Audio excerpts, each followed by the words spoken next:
The pen trembled in my hand as my father slammed his palm on the kitchen table. Mom stood behind him, arms crossed, her lips pressed into a thin line of disapproval. The inheritance papers from my grandmother's estate sat between us like a battlefield. "Just sign it, Sarah. You've never appreciated what this family has given you anyway," Dad growled, pushing the document closer to me. "You don't deserve it." Those words cut deeper than they knew. After everything I'd sacrificed for this family, after putting my own dreams on hold to help care for Grandma in her final years, this is what they truly thought of me. I was 32 years old, living in a tiny apartment, working 2 jobs while pursuing my master's degree at night. Meanwhile, my younger brother Tyler had been given every advantage. Full college tuition, a down payment on his house, even startup capital for his business. I'd never complained. Family was family, and I believed in working for what I had. But Grandma Eleanor had seen it all.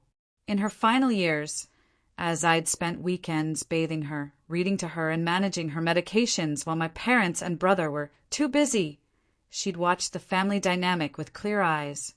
When she passed 3 months ago, I'd been devastated. She was more than my grandmother. She was my confidant, my champion. The shock came at the reading of her will.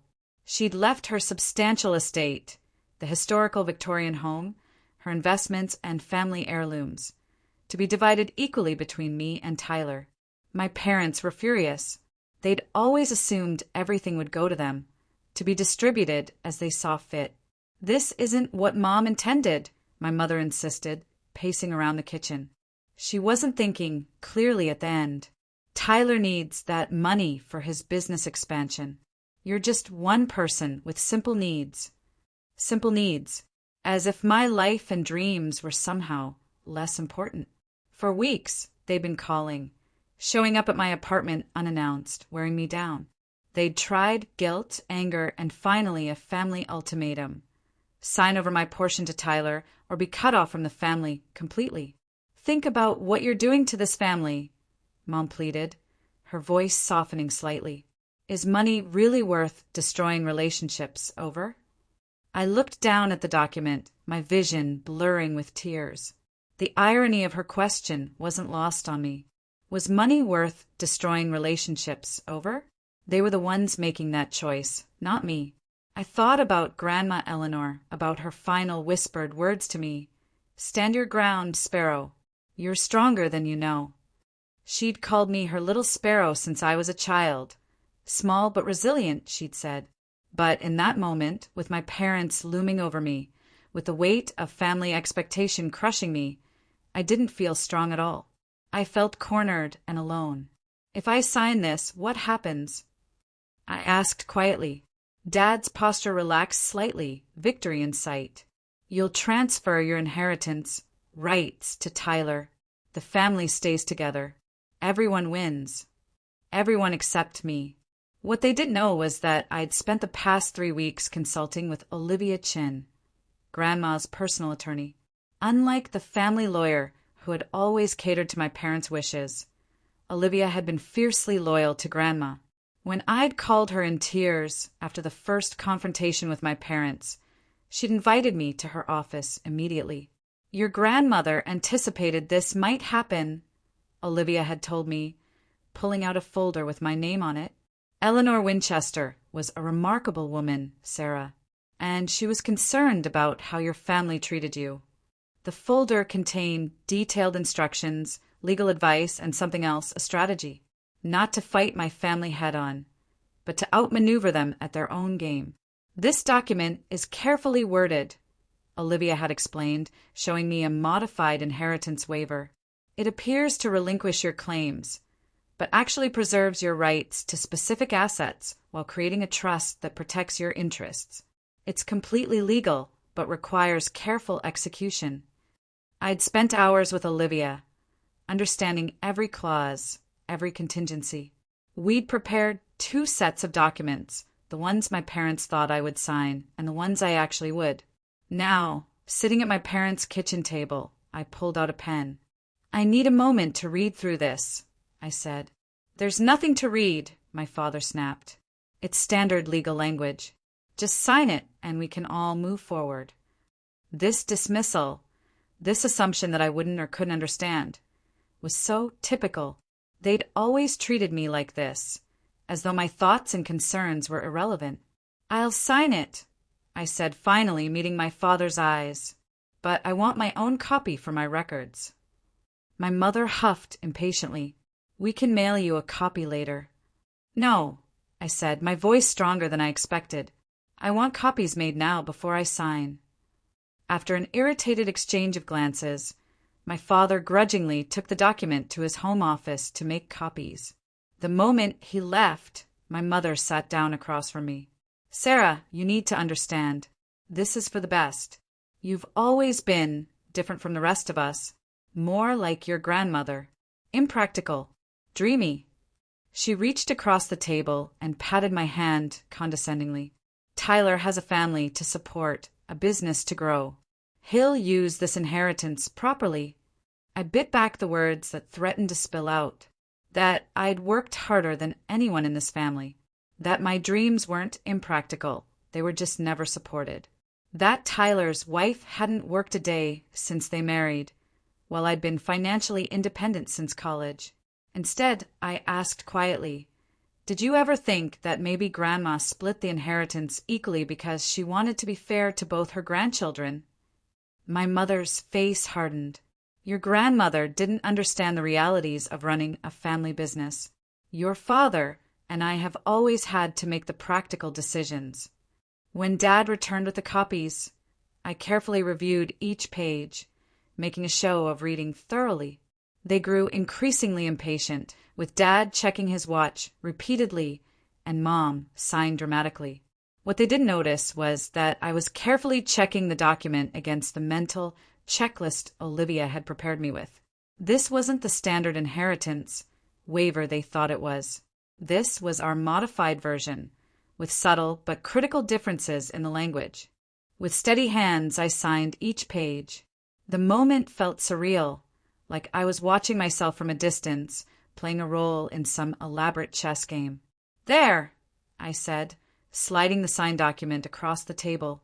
"It's done." The relief on their faces was immediate and profound.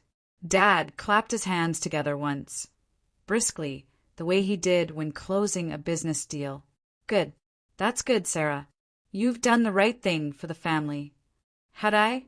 I wasn't sure what right meant anymore in this family, but I knew what was right for me, and for the memory of my grandmother who had believed in me when no one else did. "I should go," I said, gathering my purse and the copy of the signed document. "I have an early shift tomorrow." They didn't try to convince me to stay for dinner. Now that they had what they wanted, there was no need to maintain the pretense of a family gathering. Mom gave me a quick, perfunctory hug at the door, while Dad simply nodded from the hallway. "We'll let you know when the transfer is complete," he said. "The family lawyer will handle everything." I nodded and stepped out into the cool evening air, a strange mixture of guilt and vindication swirling inside me. I wasn't proud of the deception, but I remembered Grandma's words about standing my ground. Sometimes standing your ground meant being clever rather than confrontational. The next morning, I called in sick to both jobs for the first time in years. Instead of working, I went to Olivia's office to set the next phase of our plan in motion. "They took the bait?" Olivia asked, her sharp eyes studying my face. "Completely," I said, handing her my copy of the signed document. They didn't even read it carefully. They were so sure I would just capitulate. Olivia nodded, satisfied but not smiling. "I wish it hadn't come to this, Sarah. Families should support each other, not this." "They've never seen me clearly," I said simply. "To them, I'm just less important, less deserving." "Well, Eleanor saw you very clearly," Olivia replied, pulling out another folder. "And now we move forward with her wishes." Over the next several weeks, I maintained the charade. I met briefly with the family lawyer, Mr. Hodgson, who had always treated me with thinly veiled condescension. He explained that the transfer was proceeding smoothly and that I had made the mature decision. It took every ounce of willpower not to correct him. Meanwhile, Olivia was working diligently behind the scenes. Grandma Eleanor's estate was complex, with assets that went beyond what my parents even knew about. The Victorian home and the obvious financial accounts were just the tip of the iceberg. Eleanor was quite the businesswoman in her day, Olivia explained as we reviewed documents. She had investments your parents never knew about, properties in her maiden name, and she set up separate trusts years ago. The plan was unfolding exactly as Grandma had envisioned. The document I'd signed didn't actually transfer all my inheritance rights to Tyler. Instead, it established a separate trust for specific assets, with me as the sole beneficiary. What appeared to be a signature relinquishing my claims was actually activating a different set of legal mechanisms altogether. It wasn't about the money, not really. It was about being recognized as a full and equal member of the family, about honoring Grandma's wishes, and about finally standing up for myself in a way that couldn't be dismissed or bullied away. 3 months passed. I continued my routine, working, studying, living in my small apartment. My interactions with my family became infrequent and superficial. They had what they wanted. I was no longer a problem to be managed, or so they thought. Then came the call from Mr. Hodgson's office. "Ms. Winchester, we need you to come in to discuss some discrepancies in the inheritance transfer paperwork." His voice had an unusual edge to it, confusion mixed with what sounded almost like respect. I agreed to meet him the following day. When I arrived at his wood-paneled office, I found not only Mr. Hodgson, but also my parents waiting. Dad was pacing by the window, his face flushed with anger. Mom sat rigidly in a leather chair, her purse clutched tightly in white-knuckled hands. "What's going on?" I asked, though I knew exactly what was happening. Mr. Hodgson cleared his throat, clearly uncomfortable. "It appears there's been a misunderstanding regarding the document you signed." "What misunderstanding?" I kept my voice neutral, taking the seat farthest from my parents. "The document you signed," Mr. Hodgson continued, "wasn't a standard inheritance waiver. It was—" He consulted his notes, frowning. "A specialized trust activation form. One prepared by Ms. Olivia Chin, your grandmother's personal attorney." My father turned from the window, his face contorted with rage and disbelief. "You tricked us." "Did I?" I met his gaze steadily. "Or did you trick yourselves by assuming I would just give up what Grandma wanted me to have? By not even bothering to read what I was signing because you were so certain I would just comply?" "This is ridiculous," my mother interjected. "Mr. Hodgson, surely this can't be legal. She misrepresented the document." Mr. Hodgson looked distinctly uncomfortable. "Actually, Mrs. Winchester, the document is completely legal and binding. Ms. Winchester signed it in good faith, and importantly, so did you and your husband as witnesses. There was no misrepresentation, just perhaps a failure to read the terms carefully." "I want to see Olivia Chin," my father demanded. "This has her fingerprints all over it." "Ms. Chin is expecting us," Mr. Hodgson confirmed, checking his watch. "She'll be joining us shortly to explain the full implications of the trust structure that has been activated." The tension in the room was palpable. My parents wouldn't look at me directly, their faces a mixture of shock, anger, and something else, a dawning realization that they had underestimated me completely. 10 minutes later, Olivia Chin strode into the office, immaculate in a charcoal suit, carrying a leather portfolio. At 65, she had the sharp, confident presence of someone who had spent decades outmaneuvering people who underestimated her. "Mr. and Mrs. Winchester!" She nodded at my parents coolly before turning a warmer gaze to me. "Sarah, thank you all for coming." "This is outrageous," my father began, but Olivia raised a hand, silencing him with a gesture. "Before you continue, Mr. Winchester, I suggest you listen carefully to what I'm about to explain." It may save us all a considerable amount of time and unpleasantness." She opened her portfolio and withdrew several documents, laying them precisely on Mr. Hodgson's desk. "Eleanor Winchester, your mother, came to me 3 years ago with concerns about the family dynamics and how they might affect the distribution of her estate. She was particularly troubled by the disparity in how her grandchildren were treated." My mother made a sound of protest, but Olivia continued steadily. "She created a detailed estate plan that included provisions for exactly the scenario that has unfolded. The document Sarah signed doesn't transfer her inheritance to Tyler. Rather, it activates a specialized trust that Eleanor established, containing assets that even you, Mr. Hodgson, weren't fully aware of." Mr. Hodgson nodded, looking slightly chagrined. "Ms. Chen has made me aware of several investment accounts and properties that weren't included in the original probate process." "What does this mean exactly?" my mother demanded, her voice tight. Olivia looked directly at me, a question in her eyes. This was the moment of truth, the point of no return. I nodded slightly, giving her permission to continue. "It means," Olivia said, turning back to my parents, "that not only does Sarah retain her original inheritance rights as specified in Eleanor's will, but she now also has control of Eleanor's majority shares in Winchester Enterprises." The silence that followed was absolute. Winchester Enterprises, the family business that had been my father's entire identity for 30 years. The business that he had always planned to pass directly to Tyler, bypassing me entirely. "That's impossible," my father finally whispered. "Mom didn't have controlling interest in the company." "I do." "Actually," Olivia corrected gently, "Eleanor maintained 51% ownership.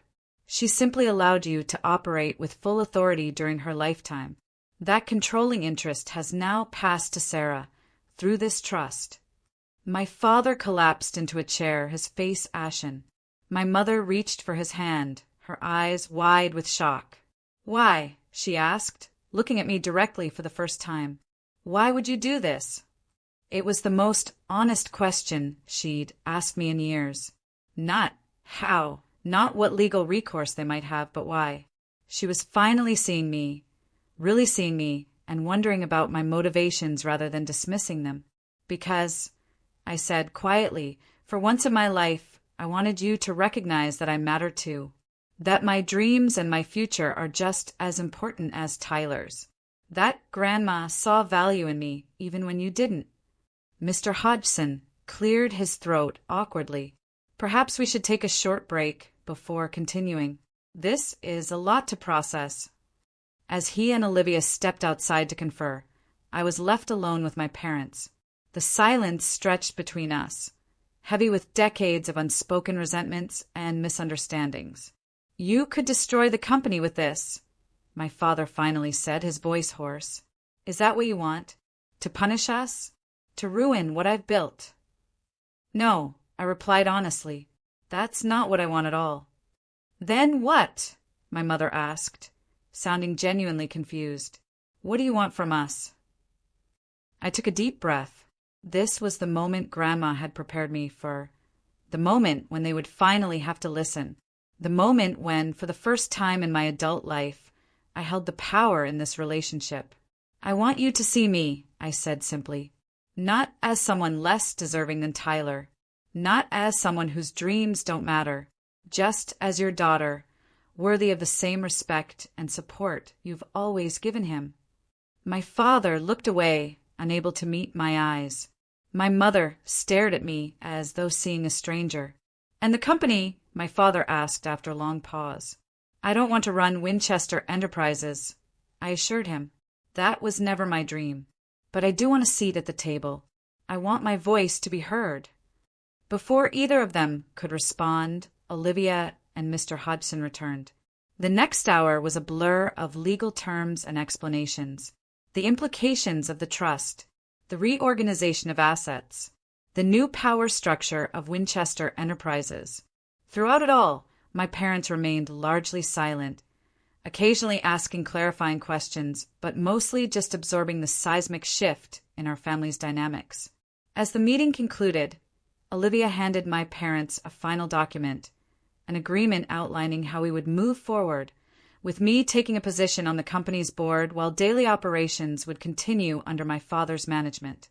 "Review this with your attorneys," Olivia advised them. "We can reconvene next week to finalize details." As we prepared to leave, my father turned to me, his expression unreadable. "You planned this all along." It wasn't a question, but I answered anyway. "No, Grandma planned it. I just found the courage to follow through." Standing in the elevator afterward, Olivia gave my shoulder a gentle squeeze. "Your grandmother would be proud. This was never about the money for her. It was about making them see you, truly see you." "Do you think they ever will?" I asked, suddenly uncertain despite our victory. "They've spent decades looking past you," Olivia said thoughtfully. "Change won't come overnight. But Eleanor gave you the one thing they understand: leverage. Use it wisely." As I walked to my car, my phone buzzed with a text from Tyler. "What the hell is going on?" "Dad just called. We need to talk." I stared at the message, a complicated mix of emotions washing over me. This wasn't just about my parents. It was about Tyler, too. My brother, who had benefited from the family's favoritism without ever questioning it. I took a deep breath and typed a response. "Yes, we do. Dinner tomorrow? My treat." Tomorrow would bring new challenges, new conversations. The dynamics of our family had been irrevocably altered. There would be anger, resentment, perhaps eventually understanding. But for the first time, I would be approaching these conversations as an equal, not as an afterthought. Grandma Eleanor had given me more than an inheritance. She had given me the chance to rewrite my role in the family story, to stand my ground, just as she'd always believed I could. As I drove home to my small apartment, which I would soon be leaving for a place of my own choosing, I felt lighter somehow. The weight of always being less, of never measuring up, had begun to lift. In its place was something new and unfamiliar, the quiet certainty that I deserved my place in this world, inheritance and all. The restaurant I chose for dinner with Tyler was neutral territory, a small Italian place halfway between his suburban home and my apartment. As I waited at a corner table, nervously folding and refolding my napkin, I rehearsed what I would say. "How do you explain to your brother that the family dynamic he's benefited from his entire life was fundamentally unfair?" I spotted him immediately when he entered, tall and confident like our father, scanning the room with the entitled assurance of someone who's always been told he belongs. When his eyes found me, his expression was unreadable, a mixture of confusion and something harder to define. "Sarah," he said, sliding into the seat across from me. No hug, no kiss on the cheek. We'd never been close, but the formality stung nonetheless. "Thanks for coming," I replied, pushing a menu toward him. I ordered some wine for the table. He ignored the menu. "What's this about you taking control of the company?" "Dad's furious. Mom's been crying for 2 days straight." No preamble, no attempt to understand. Just accusation and guilt, the Winchester family specialties. I took a steadying breath. "That's not exactly what happened, and I'd like to explain. But first, I'd appreciate it if you'd just listen. Really listen, without interrupting or dismissing what I have to say." He leaned back, crossing his arms defensively, but nodded. I started with Grandma Eleanor, how she'd recognized the imbalance in how we were treated, how she'd created a trust to ensure I wouldn't be sidelined after her death. I explained the document I'd signed, the legal maneuver that had been years in the planning. "So you tricked them," Tyler interrupted, his voice tight with disapproval. "Is that what you took from everything I just said?" I asked quietly, not the years of being overlooked or how Grandma tried to create fairness, but that I tricked them.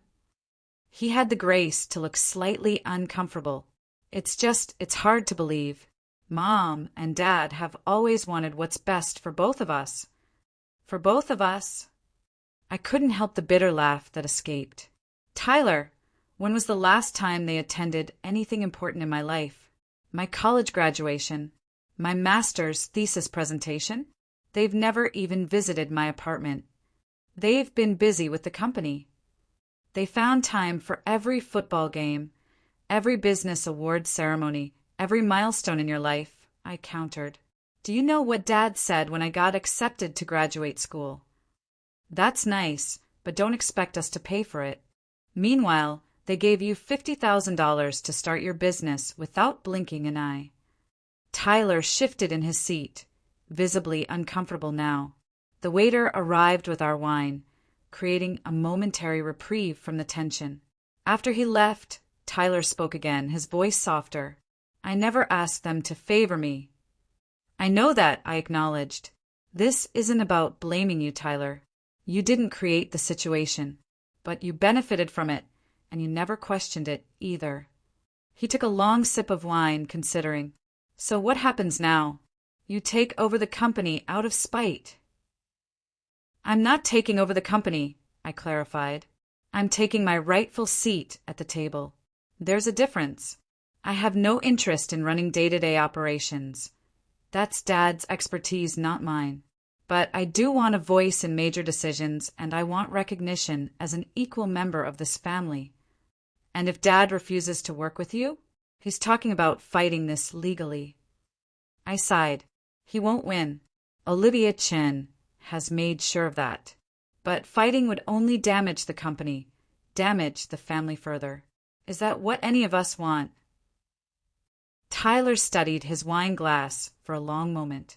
No, he finally admitted. But it's a lot to process, Sarah. You've basically upended everything we thought we knew about the family business, about Grandma's wishes. Grandma's wishes were clear in her will, equality between her grandchildren. It was Mom and Dad who tried to circumvent those wishes. The waiter returned to take our order. I chose the penne arrabbiata, spicy like this conversation. Tyler ordered lasagna, his standby since childhood. Some things never changed. After the waiter left, Tyler leaned forward. Help me understand something.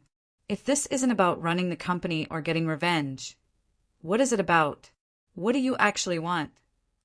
It was the first genuine question he'd asked, the first sign he might be willing to truly listen. I want to be seen, I said simply. By Mom and Dad, by you, by the whole family. Not as an afterthought or a disappointment, but as someone with value, with dreams worth supporting. And Grandma saw you that way. She did. I smiled, remembering. She used to say I reminded her of herself when she was young, before she met Grandpa, when she was working as a secretary and taking night classes in business. Did you know she was the one who turned Grandpa's small manufacturing shop into what became Winchester Enterprises? Tyler's eyes widened slightly.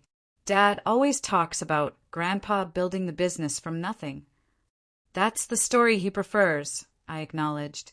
But Grandma was the one with the business acumen. She just stayed in the background because that's what women of her generation often did. Something shifted in Tyler's expression. Recognition, perhaps, or the beginning of understanding. And you feel like you've been kept in the background too. My whole life. Our food arrived, steaming and aromatic. We ate in silence for a few minutes, the weight of our conversation settling around us. It wasn't comfortable exactly, but it wasn't the hostile standoff I'd feared either. Sarah, Tyler finally said, setting down his fork. I don't know what to say. If what you're describing is true. It is. Then I've been blind to a lot of things. He rubbed his hand across his face. I never saw it that way. I thought you were just different, more independent, that you didn't want the same things I did. What I wanted was the chance to choose my own path with the same support you received. That's all. Tyler nodded, slowly, processing. So what happens with the company now? With the family? That depends, I said, meeting his gaze directly, on whether Mom and Dad can accept that things need to change, on whether you and I can build a different kind of relationship than we've had. And if they can't accept it, then I'll still have a controlling interest in Winchester Enterprises, and they'll have to decide if their pride is worth more than the company's future. I hadn't meant it to sound like a threat, but the reality was stark. Tyler was silent for a long moment. "I need to talk to them," he finally said. "I need to hear their side." "I'd expect nothing less," I assured him. "But Tyler? Try to listen to what they're not saying too. The assumptions they make without even realizing it." He nodded and reached for the check when it came, an automatic gesture. I placed my hand on it first. "My treat," I reminded him. "I did say that in my text." He looked surprised, then slightly embarrassed. Force of habit. Dad always insists on paying. "Well, I'm not Dad," I said lightly. "And it's time for some new habits in this family." As we parted outside the restaurant, Tyler hesitated, then gave me an awkward hug. "I'll talk to them," he promised. "And then maybe we can talk again? Really talk." It wasn't a revelation or a complete transformation, but it was a start.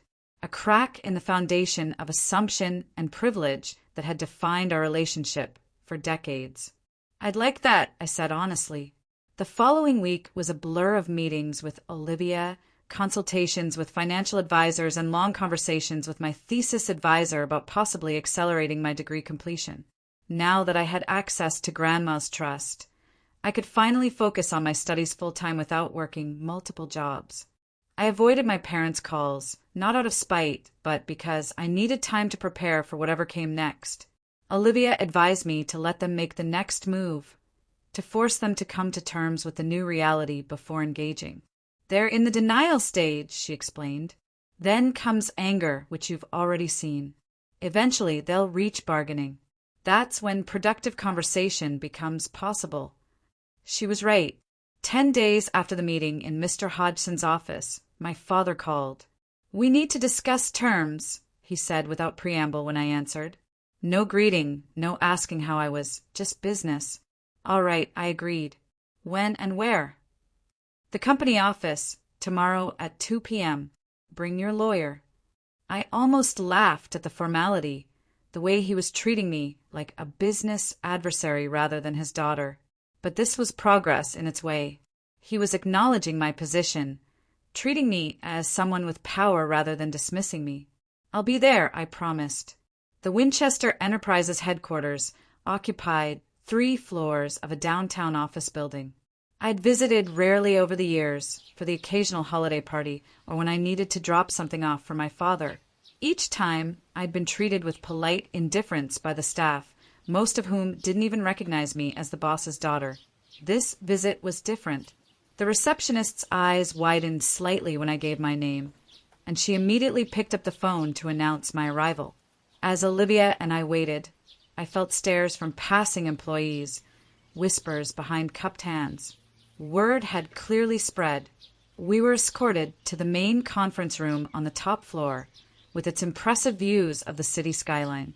My parents were already there, along with Tyler and Mr. Hodgson. My mother looked tired, the kind of bone-deep exhaustion that comes from emotional upheaval. My father maintained his usual commanding presence, but there was something different in his eyes. Wariness, perhaps, or uncertainty. "Sarah, Ms. Chin." My father nodded stiffly. "Thank you for coming."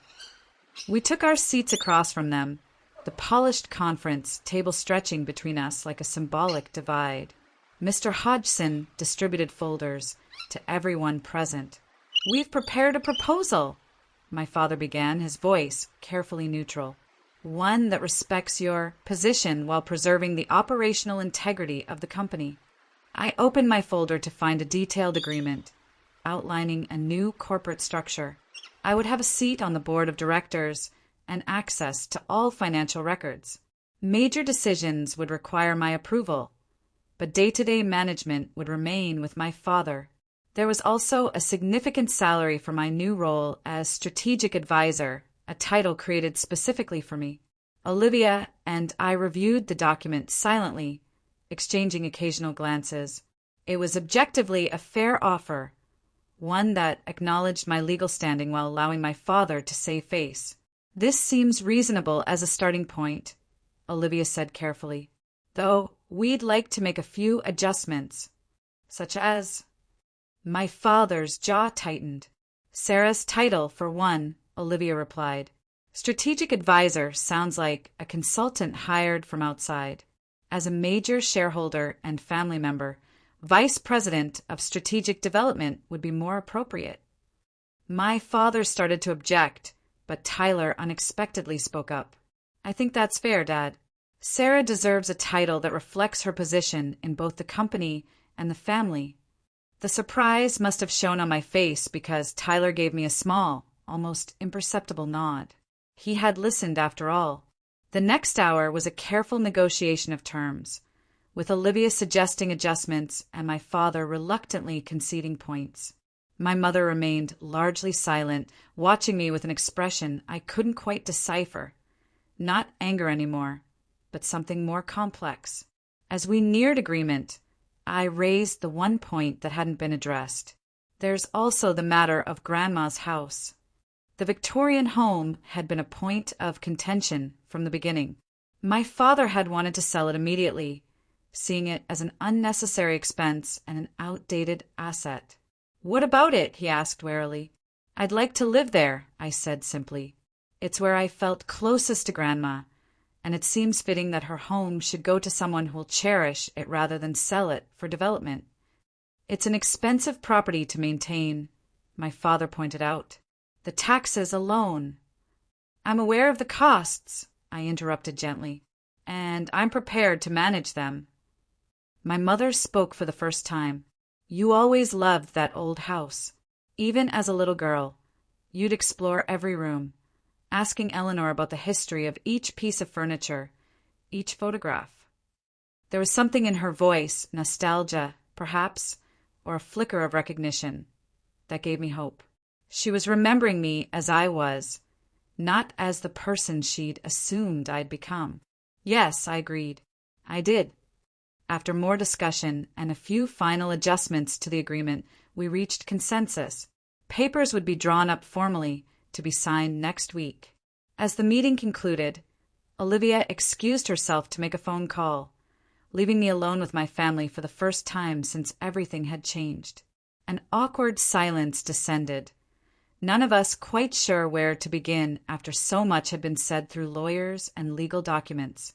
Well, my father finally said, gathering his papers, I suppose that concludes our business. Does it? I asked quietly, Is that all this is to you, business? He stiffened, his hand stilling on the table. What else would you call it? You've leveraged a legal position to force changes in the company structure. I've claimed my place in a family that has systematically excluded me, I corrected. The company is just where it happened to play out. Excluded you? My mother's voice rose slightly. We're your parents, Sarah. Everything we've done has been with your best interests at heart. Has it? I met her gaze steadily. Or has it been with Tyler's best interests at heart, with me as an afterthought? Tyler shifted uncomfortably in his seat. Sarah's not wrong, Mom, he said quietly. We've talked about it. I've been thinking about things differently since our dinner. My father looked between us, confusion and something like betrayal flashing across his face. You've discussed this with your sister? Yes, Tyler replied simply. And I realize there's a lot I never questioned about how differently we were treated. Things that seem normal to me, but were actually not fair. My mother's eyes filled with tears. We never meant to be unfair. Tyler had such clear goals, such specific needs. And you, Sarah, you were always so independent, so self-sufficient. Because I had to be, I said, the words catching in my throat. Because I learned early that if I wanted something, I needed to make it happen myself. A heavy silence fell over the room. Decades of misunderstanding and unexamined assumptions hung in the air between us. I don't know how to fix this, my father finally admitted, his voice uncharacteristically uncertain. It starts with seeing me, I told him, echoing what I'd said to Tyler. Really seeing me, not who you assumed I was or wanted me to be. And it continues with respect for my choices, my dreams, my place in this family. My mother reached across the table, tentatively, her hand stopping just short of mine. "When you move into Eleanor's house," she said, "perhaps I could help. With the organizing, the decorating. If you'd want that." It was a small olive branch, awkwardly extended. Not an apology, not yet, but an acknowledgement. A beginning.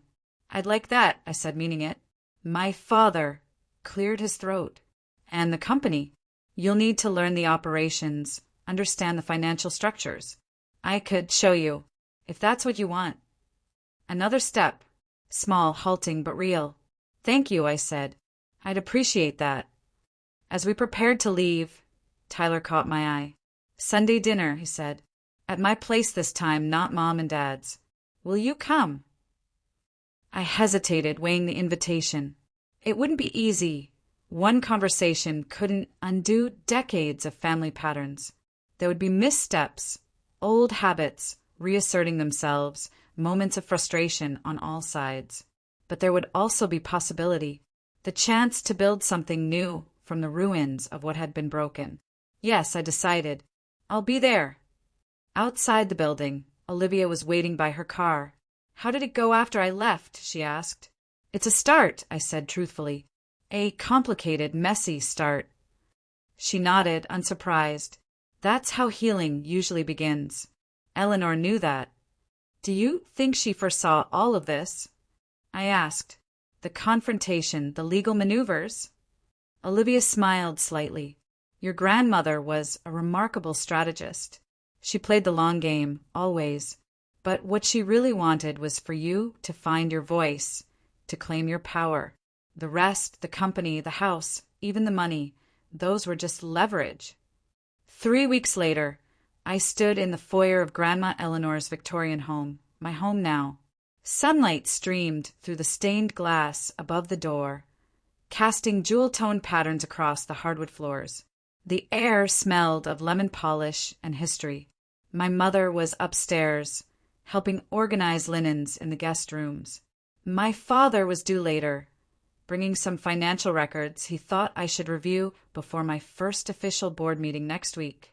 Tyler and his wife had promised to bring dinner. It wasn't perfect. There were still moments of tension, old patterns that threatened to resurface. Just yesterday, my father had tried to dismiss one of my suggestions about a potential new market for the company, falling back into his habit of talking over me. I'd had to firmly redirect the conversation, reminding him of our new agreement to listen to each other with respect. My mother still occasionally made comments about my unusual career choices or my independence, though now these observations carried a different tone, less dismissive, more curious. And Tyler was learning, slowly, to recognize his own privilege within the family system, to make space for my voice at the dinner table in business discussions and family decisions. As for me, I was learning too. Learning to speak up without defensiveness, to assert my worth without apologizing, to accept support without suspicion. Learning that standing my ground didn't always mean standing alone. In Grandma's, my study, her portrait hung above the fireplace. Her knowing eyes seemed to follow me as I moved around the room, arranging my books and papers on the antique desk where she'd once sat. "You were right, Grandma," I said to the portrait, running my fingers along the smooth wood of the desk. I was stronger than I knew. On the desk, I placed the framed document that had changed everything, the cleverly worded trust activation form I'd signed that day at my parents' kitchen table. Beside it, I set a small wooden figurine of a sparrow that Grandma had given me on my 16th birthday. "Stand your ground, sparrow," I whispered, echoing her words. And for the first time in my life, I truly had. The doorbell rang, and I heard Tyler's voice in the hallway, my mother coming downstairs to greet him and his wife. Soon my father would arrive too, and we would sit down to dinner together, still learning, still adjusting, but finally seeing each other clearly. I took a deep breath and left the study to join my family. Not the family we had been, with its imbalances and unspoken resentments, but the family we were becoming. Imperfect, complicated, but finally building something new on a foundation of truth. Grandma Eleanor's final gift hadn't been the inheritance itself, but the chance to reclaim my place, to be valued not for what I could give or take, but simply for who I was, to be seen, at last, for exactly who I was meant to be.